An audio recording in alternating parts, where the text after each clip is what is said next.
একটা দরজা মানে কি? একটা ওপেন স্পেস। দরজা মানে কি? কেউ আসতে পারে, কেউ যেতে পারে।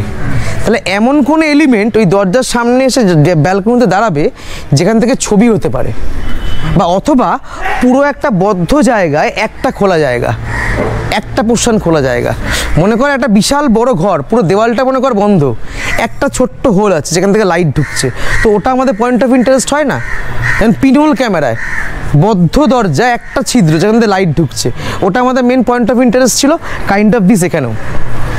এখানে basically for the case off day light এই দরজাটা হচ্ছে পয়েন্ট অফ ইন্টারেস্ট, কারণ পুরোটা দেখ বন্ধ, কোনো খোলা জায়গা আছে নেই, একমাত্র ওই রেক্ট্যাঙ্গুলার স্পেসটা দেখ খোলা আছে। তাহলে ওই জায়গাটা হচ্ছে আমাদের পয়েন্ট অফ ইন্টারেস্ট। এখান থেকে কোনো স্টোরি আসতে পারে। কি স্টোরি আসতে পারে? কোশ্চেন না করছে এইখানে কি স্টোরি আসতে পারে, এটা আমাদের হাতে নেই। এটা ধৈর্য, সময় এবং ভগবানের হাতে আছে। এটা একটা পুরাতন বাড়ি, ওল্ড ভিন্টেজ বাড়ি। তো এর সাথে যদি একটা বয়স্ক ভদ্রমহিলা, বয়স্ক ঠাকুমা বা দিদা টাইপের যদি কেউ ওই ব্যালকনির সামনে এসে যদি আপন মনে চেয়ে চেয়ে ভাবে, তখন দেখ ওল্ড ভিন্টেজ বাড়ির সাথে ওল্ড সেই মানুষটার একটা কম্বিনেশন যাচ্ছে। হেডিং কী দেবো সাবজেক্টটার? হেডিং কী দেবো? Old age home. আজকের 5G দুনিয়ায় আমরা এতটাই ব্যস্ততম হয়ে পড়েছি যে পুরাতন জিনিসগুলোকে আমরা ফেলে আসছি। বাড়িটা সিম্বল করে বয়স্ক ভদ্রমহিলাটা একা একা বারান্দা দাঁড়িয়ে আছে, তার সাথে কথা বলার কেউ নেই। তো এটাকে আমি কানেকশান করতে পারি, এখান থেকে একটা স্টোরি কিন্তু বিল্ড আপ হতে পারে। তার মানে এই বাড়ির সাথে গাড়ি নিয়ে বা ঠেলা গাড়ি নিয়ে যদি ছবি করতে যাই, নর্মাল ছবি, বাট যদি একটা পয়েন্ট অফ ইন্টারেস্ট জোনে যদি কেউ দাঁড়িয়ে পড়ে যেটা এই বাড়ির সাথে রিলেটেড, তাহলে ছবিটা কী হবে? কংক্রিট হবে।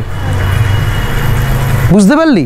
এই হচ্ছে কম্পোজিশন বেসড ছবি আর স্টোরি বেসড ছবির মধ্যে পার্থক্য। এবার এই ছবিটার মধ্যে অবস্ট্রাকশন কী কী আছে আগে চেনো, বোঝো। জামা কাপড়গুলো অবস্ট্রাকশন, খুব বিচ্ছিরি লাগছে দেখতে।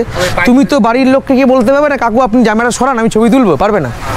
তার মানে তোমাকে সারা নর্থ ক্যালকাটা হেঁটে হেঁটে খুঁজে খুঁজে বার করতে হবে কোথায় এমন একটা বাড়ি পাওয়া যায় যেটা কম্পোজিশনটাই সঠিকভাবে পাচ্ছি প্লাস ফাঁকা জায়গা। তো তোমার মাথায় কিন্তু এটা চলবে। শুধু বাড়ি নিয়ে ছবি করবো আর কিছু না।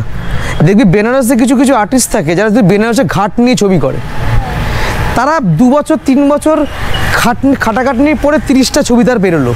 ঠিক সেরকমই আমাদেরও এরকম প্রচুর খাটতে হবে যেখান থেকে ভালো পুরাতন বাড়ির ছবি আমরা তুলতে পারি, অথচ একটা স্টোরি আছে। এটা একদিনে হয় না। তাহলে আমার এখানে অবস্ট্রাকশন কি? গামছা, টাওয়াল, জামা, ছবি হবে না, ক্যান্সেল। সামনে এতগুলো তার গেছে, ছবি হবে? হবে না, ক্যান্সেল। তাহলে এখান থেকে আমি কম্পোজিশনটা বুঝতে পারলাম, বাট এই ফ্রেমটা কি appropriate for a proper photograph? না। তাহলে তুমি চোখ বন্ধ করে মনে করো ফটোশপ বা এআই দিয়ে তারগুলোকে মুছে দিলে, এই জামা প্যান্টগুলোকে মুছে দিলে, তখন ছবিটা কি ফ্রেশ লাগবে, দেখতে ভালো লাগবে, তখন সেটা কাজে দেবে। এই জন্য ছবিতে এডিটের প্রয়োজন।